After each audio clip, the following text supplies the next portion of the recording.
It's time to get Red Dirt Proud with your host, JB Cloud. Welcome into another Red Dirt Proud live video. We're posting this on our YouTube page. Make sure and look at the links below. I've always wanted to do that on a video. To find all the information, I'm going to put all your links on there, Xavier. Sounds good. Yeah. So now let's talk about your background. You have a musical theater background. What does that involve? I mean, are you like the symphony while people are acting or doing a play or marching band? What is that? So I used to, and this is past life, I used to actually be, a performer, an actor. I used to do the shows, sing in the shows, like Broadway shows. Okay, like singing in a show, like a musical. Playing a character like a musical. Yes, I did a lot. I'm from Houston. Yeah, and I did a lot of Theater Under the Stars. Is a massive theater, world-renowned musical theater company.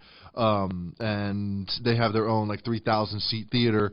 I did a lot of shows with them. I actually lived up. They helped me move up to New York City, and I performed up there for a good couple years because I always knew performing was in my bones. It was always in my gut. And I really thought that I was going to be a musical theater performer from the age of 11 until about 16, 17. That's what I did. I sang, I danced, I act. I'm naturally, my voice is like a nice high tenor, like a Disney Broadway type tenor.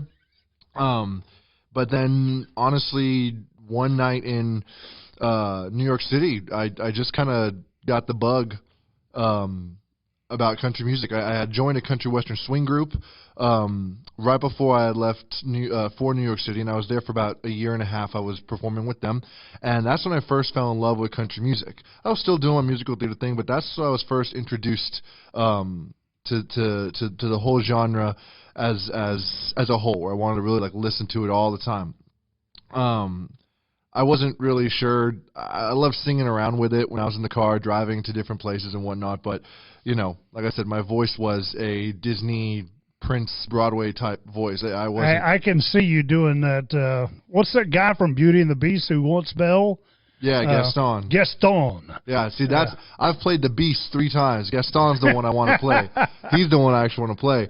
But back when I actually did, shows like that, I couldn't sing in his deep bellows range. Yeah. So once I actually figured out that I wanted to do country music, I came home and I actually had to take lessons for about a year and a half to basically force my voice to drop into the pocket where I could sing. Yeah, because you're wanting to go up and out and yes. open, and you kind of got to go down and focused at country. Yes, there's a lot of an intonation is so different in one versus the other. Yes, yeah. And one of the biggest things is there's so much history, so much respect, so much, just so much that goes into country music, especially Texas country music. I didn't want to come out the gate or release anything that made me seem like I was trying to be.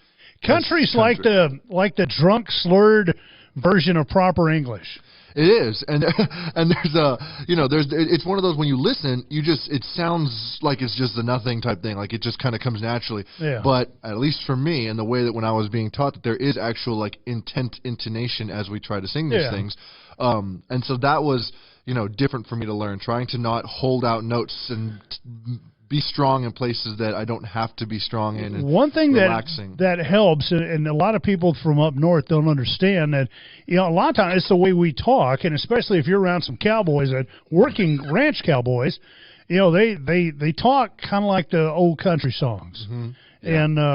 And once they see that, they get it. And that's actually helped a lot. I have a lot of my friends are rodeo cowboys and NFR competitors and stuff like that. So I literally, kind of like an actor prepping for a role, I spent like months just hanging out with them and do it every single day, trying to not imitate them, but try to pick up their, the little ways that they added flares and whatnot. Kind of getting back to being more you, more where you're from, and finding your roots and digging deep. Yeah, and not only did it allow me to realize, like, country music is what I want to do, like you said, it really allowed me to realize this is who I am as a person. Like, I am a cowboy through and through, I almost what I thought I was with a musical theater performer is almost like, even though it was a roundabout way of getting here, I almost needed it to be sure that this is who I am, this is who I want to be as a lifestyle, not just in, music. I got if you. will. I got you. So. Now, Xavier is a ninja on social media, so you guys need to follow. I'm sure the Facebook, the Instagram. Are you TikToking? I actually just started TikTok. Attaboy. Once I figured out what I can use it for and what my actual, like we talked about a little bit ago, what my niche could be. Yeah.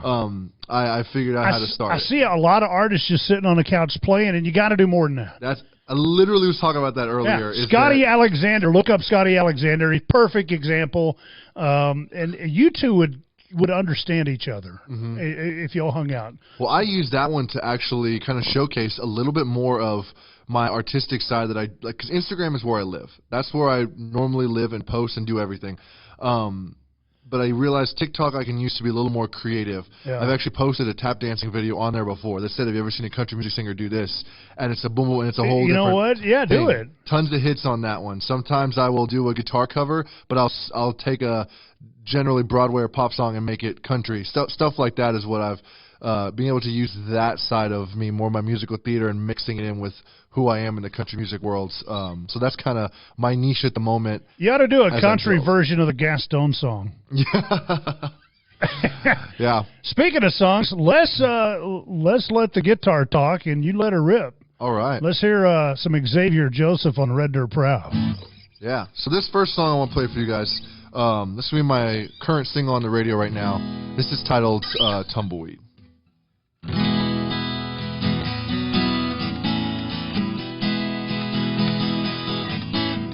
I've been down every highway, found every wrong way that led me to a dead end.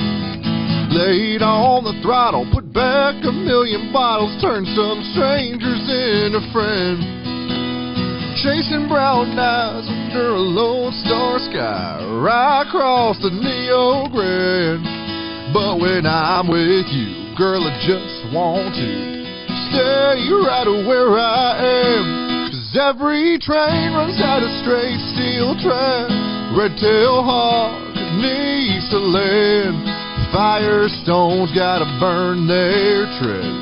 And that sunset winds up in the west. Girl, every lost soul knows it. On the day his heart's been found.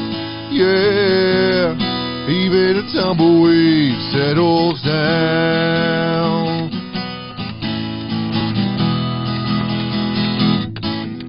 On a couple acres land, I can work with my head. See you at the end of the day. Yeah, I'm betting life will throw some lemons, but we can make lemonade. Well, baby, put some roots down in this gravel trail to stay. 'Cause every train runs out of straight steel tracks. Red-tail hawk needs to land. Firestone's gotta burn their tread. And that sunset winds up in the west. Girl, every lost soul knows it. On the day his heart's been found. Yeah, even a tumbleweed settles down. Even a tumbleweed runs out of that restless wind. And this cowboy knows where his lonely rides come through an end. 'Cause every train runs out of straight steel track. Red-tail hawk needs to land. Firestone's gotta burn their tread. And that sunset winds up in the west. Girl, every lost soul knows it. On the day his heart's been found. Yeah, even a tumbleweed settles down. Yeah, even a tumbleweed settles down.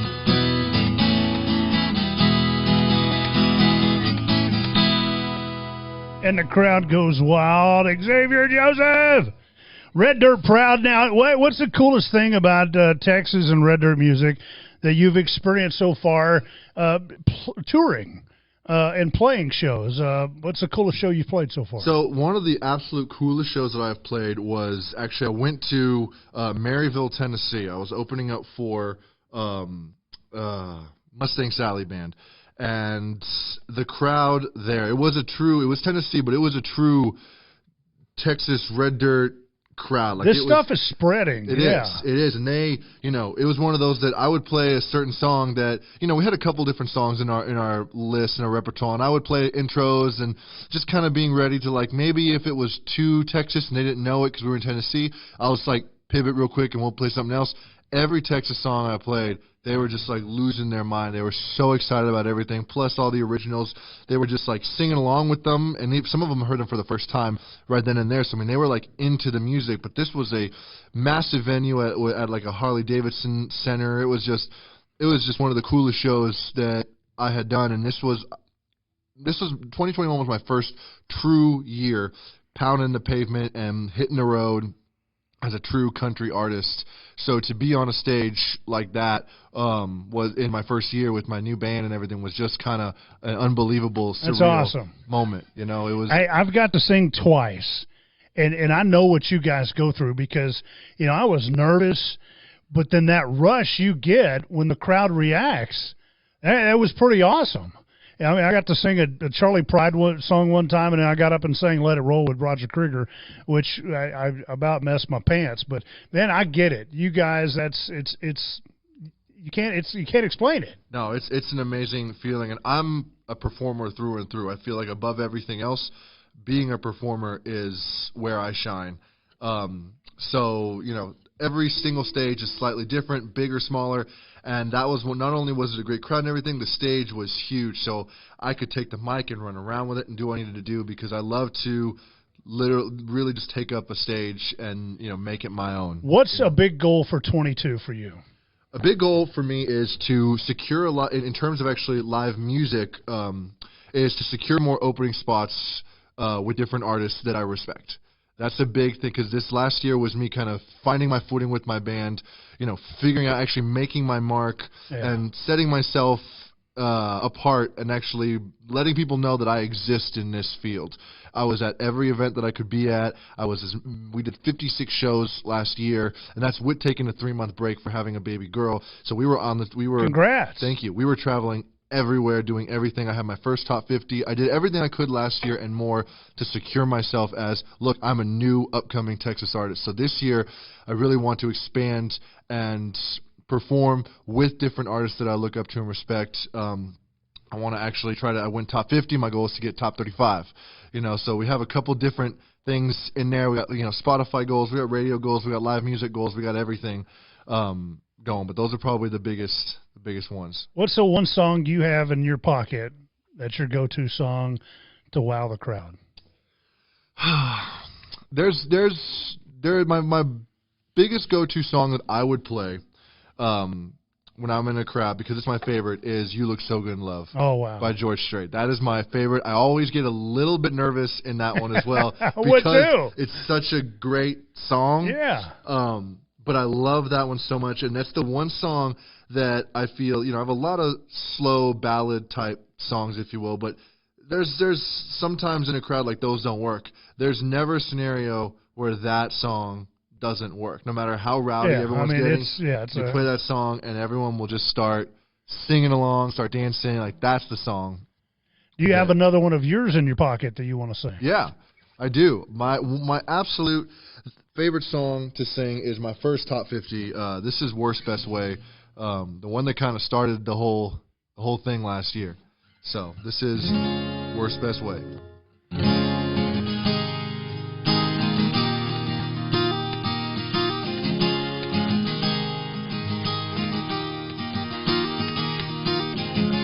Lights go down, phone lights up. Just a couple of words, yeah, it don't take much. Little bit of gasoline and I'm fired back up. Then I'm down the stairs, down the street. Gotta get your lips on me. I want you in the worst, best way. Like a drop in the ocean turning into a tidal wave. Just pull me in and spin me around, 'cause girl, I want the good with all the bad. Come wreck this heart the best you can. Let's see how much a man can take. Yeah, I want you in the worst, best way. I want you in the worst, best way. Won't be long till we cross that line. Tell me what's wrong with one more time. 'Cause I don't know the rules, but you know I play. Just wind me up the way you do it till you hear me say I want you in the worst, best way. Like a gust of wind that's looking for a hurricane. Just pull me in and spin me around, 'cause girl, I want the good with all the bad. Come and wreck this heart the best you can. Let's see how much a man can take. Yeah, I want you in the worst, best way.